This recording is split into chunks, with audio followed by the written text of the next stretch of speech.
Приветствую, ребят! Вы на канале Юра. Сегодня речь пойдет о компакт-кроссоверах. В прошлом видео было о кроссоверах, сегодня о компакт-кроссоверах от 12 до 15 тысяч долларов.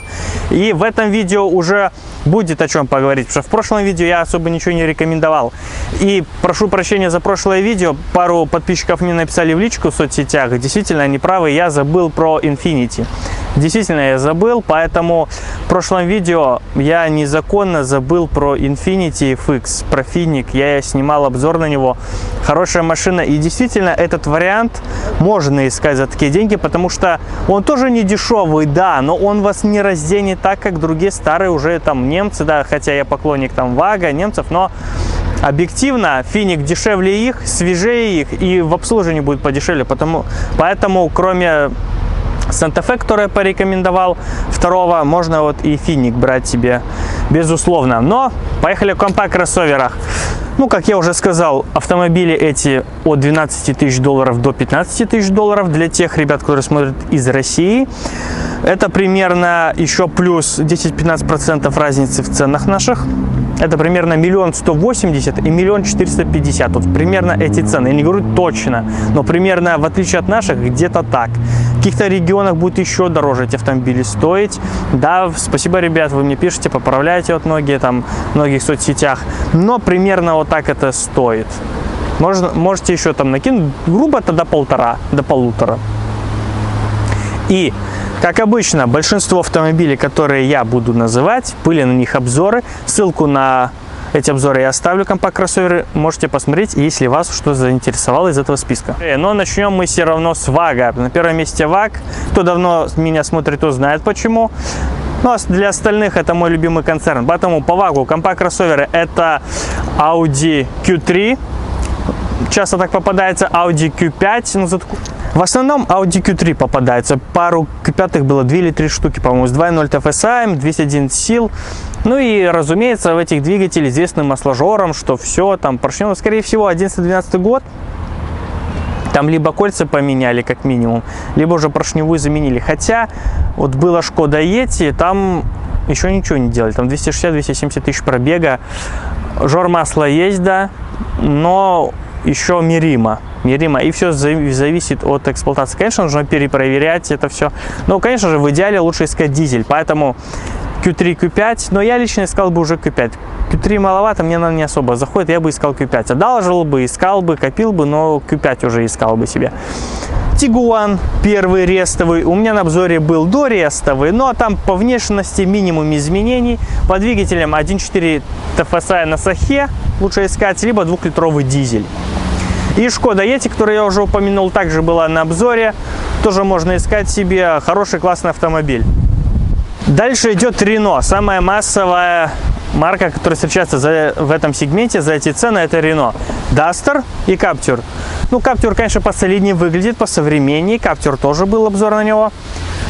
Duster и то, что мало очень продается, практически нету и тяжело найти, но тем не менее, даже если выйти за этот диапазон, я искал бы Kadjar, если честно, ребят, потому что Kadjar 1.5 DCI, этот К9К двигатель, 110 сил, дизельный.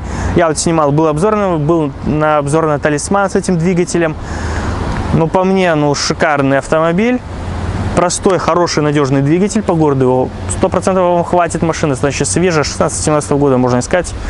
Но отличная машина. Там, по сути, ни к чему не докопаться. Если вы ищете на переднем приводе, а в городе, по сути, блин, подключаемый задний не нужен, везде асфальт, что вам еще нужно, куда ехать, то просто шикарный вариант. Дальше Dacia. Почему Dacia? Потому что я упомянул Duster. Но Dacia Duster это тот же самый Duster, но все равно по качеству сборки она все равно лучше немного. Я вот снимал Dacia Duster с таким же К9К дизельный, который я только что говорил. Там был смотанный пробег, там 300 плюс тысяч, там где-то 340-350. И все равно ни сверчков, ничего такого по салону. Все равно немного приятнее он собран. Ну, это все в мелочах заметно. Не было таких косяков, как были у Дастера. Таких вот недоработок. И жестких недоработок прям. И продавался один такой Dacia Duster. Белая машина с черным бампером. Да, комплектация не самая богатая, но 2017 год. 169 тысяч километров, 1.5 дизель. И продавался он, по-моему, за 12 700, что-то такое. Но среди вот современных цен, особенно на новые автомобили, и для семейных людей, там, если много чего нужно перевозить, то, конечно же, хороший и серьезный аргумент, потому что машина достаточно свежая, не такая старая, хороший надежный двигатель и не хочу никого оскорбить, но не отстойная сборка, как встречается на некоторых Дастерах. Дальше идет Kia Sportage 3.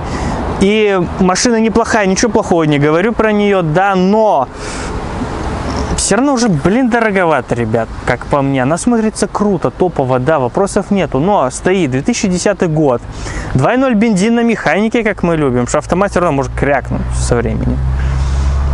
Но 10 год и 13 тысяч. Машине уже 13 лет, уже не такая и молодая, скажем прямо, да, и 13 штук, механика, передний привод, темно-серый цвет такой красивый, такой же мокрый асфальт. Самый мокрый, чтобы понятнее было. Вообще самый близкий к черному. Такой цвет красивый, приятный, да. Понятно, что где-то будет скол. Все равно машине 13 лет обойти. 13 штук как-то многовато. Хотя это 2-литровый, очень хороший, надежный двигатель. Но, тем не менее, хотелось бы чутка и подешевле.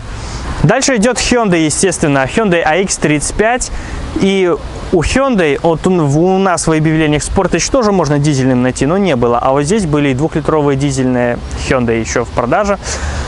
Но нам все равно больше нравится нашим людям атмосфера. 2.0 бензин, так что их тоже хватало. Я его не снимал.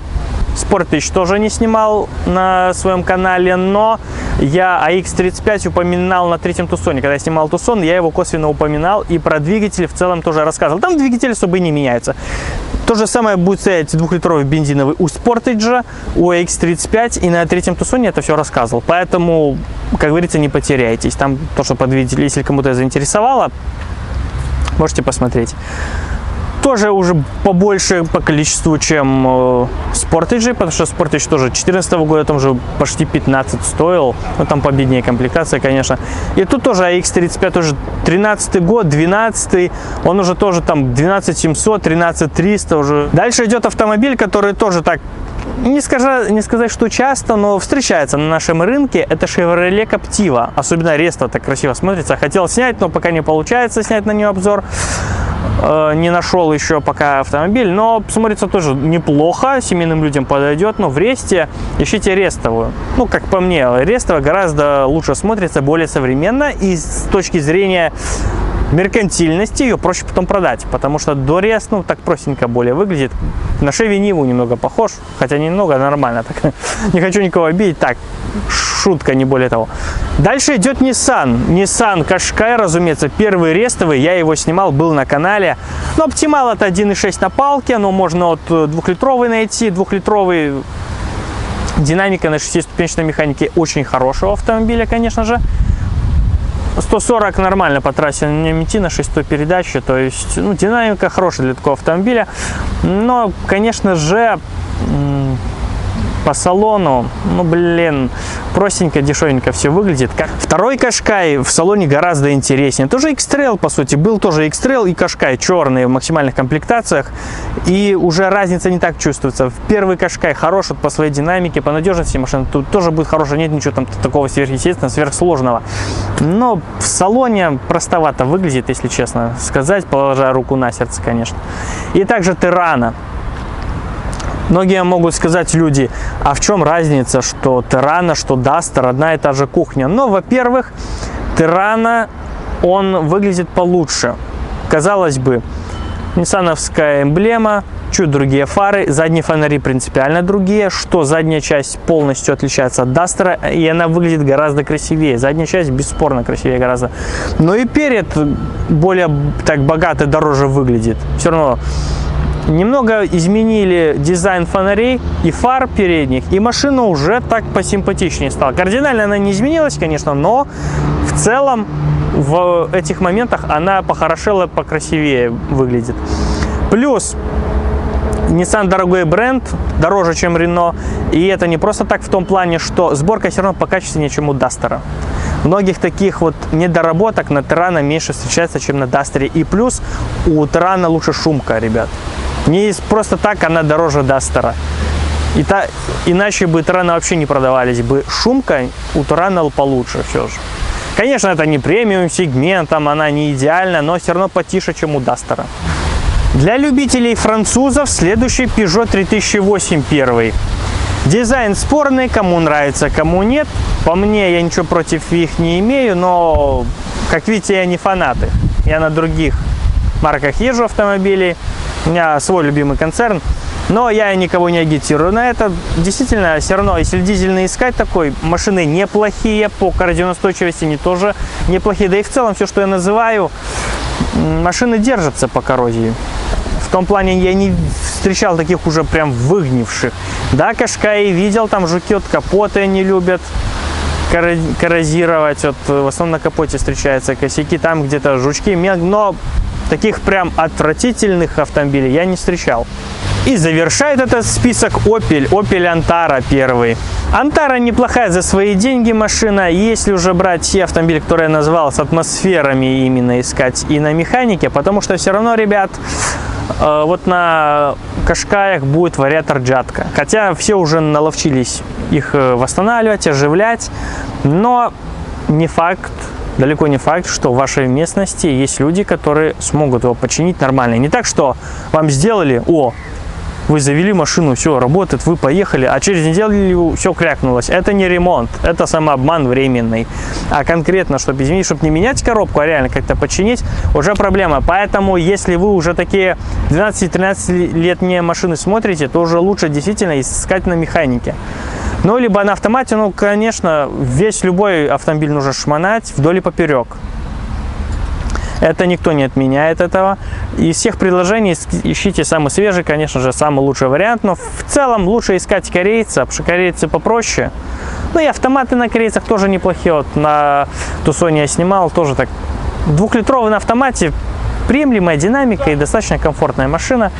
Ну, проще всего, конечно же, как наши люди боятся все турбин, а вдруг восстановление, там, актуатор турбины, все, ай-яй-яй, сколько это стоит. Лучше, конечно, атмосферник ищите тогда на автомате, либо на механике, как вам удобно. Ну и самый максимально свежий автомобиль. Из этих уже автомобилей есть что выбрать, есть что, чего не стоит бояться, да и не придется вам бояться, потому что конструкция будет простая. Но это мое видение. Дополняйте в комментах то, что у вас чаще встречается, чтобы вы себе купили. Спасибо большое за внимание, ставьте лайки, расскажите о нас друзьям, подписывайтесь на канал. Счастливо!